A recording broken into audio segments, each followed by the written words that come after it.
बिहार के एक छोटे से गांव में रहने वाली संगीता के सपने उसके गांव की सीमाओं से कहीं बड़े थे। उसका जन्म एक गरीब किसान परिवार में हुआ था, जहां शिक्षा को लड़कियों के लिए उतनी अहमियत नहीं दी जाती थी। गांव में केवल प्राथमिक स्कूल था और माध्यमिक शिक्षा के लिए नजदीकी कस्बे में जाना पड़ता था। संघर्ष की शुरुआत। संगीता पढ़ाई में शुरू से ही होशियार थी, लेकिन उसके परिवार की आर्थिक स्थिति इतनी अच्छी नहीं थी कि वे उसे बड़े स्कूल में पढ़ा पाते। पिता ने कई बार कहा, बेटा जितना पढ़ना है गांव के स्कूल में ही पढ़ लो, आगे की पढ़ाई के लिए हमारे पास पैसे नहीं हैं। लेकिन संगीता हार मानने वालों में से नहीं थी। वह दिन भर खेतों में काम करती, माँ का हाथ बंटाती और रात में लालटेन की रोशनी में पढ़ाई करती। उसके अंदर डॉक्टर बनने का सपना था, क्योंकि उसने अपने गांव में कई लोगों को उचित इलाज के अभाव में दम तोड़ते देखा था।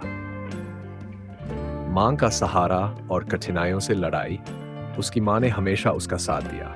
जब गांव के लोगों ने कहा, लड़कियों को ज्यादा पढ़ाने का क्या फायदा, आखिर में तो चूल्हा चौका ही करना है, तब उसकी मां ने जवाब दिया, मेरी बेटी सिर्फ घर नहीं, इस दुनिया को रोशन करेगी। संघर्ष तब और बढ़ गया जब 7वीं के बाद उसे आगे की पढ़ाई के लिए शहर जाना पड़ा। गांव के लोग ताने मारते, लेकिन उसकी मां ने हर हाल में उसे सपोर्ट किया। संगीता कोचिंग की फीस नहीं दे सकती थी, इसलिए उसने खुद से पढ़ाई की और सरकारी मेडिकल परीक्षा की तैयारी की। सफलता की कहानी। संगीता ने कड़ी मेहनत की और नीट मेडिकल एंट्रेंस एग्जाम में अच्छे अंक लाकर सरकारी मेडिकल कॉलेज में दाखिला लिया।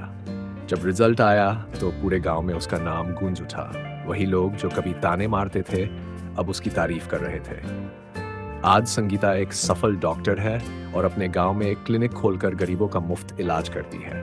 वह कहती है, अगर इंसान ठान ले तो कोई भी मुश्किल उसे रोक नहीं सकती। सपने बड़े देखो और उन्हें पूरा करने के लिए पूरी मेहनत करो। ये कहानी हमें सिखाती है कि संघर्ष जितना बड़ा होगा, जीत उतनी ही शानदार होगी। अगर आपके अंदर जुनून और मेहनत करने की हिम्मत है, तो कोई भी परिस्थिति आपको रोक नहीं सकती।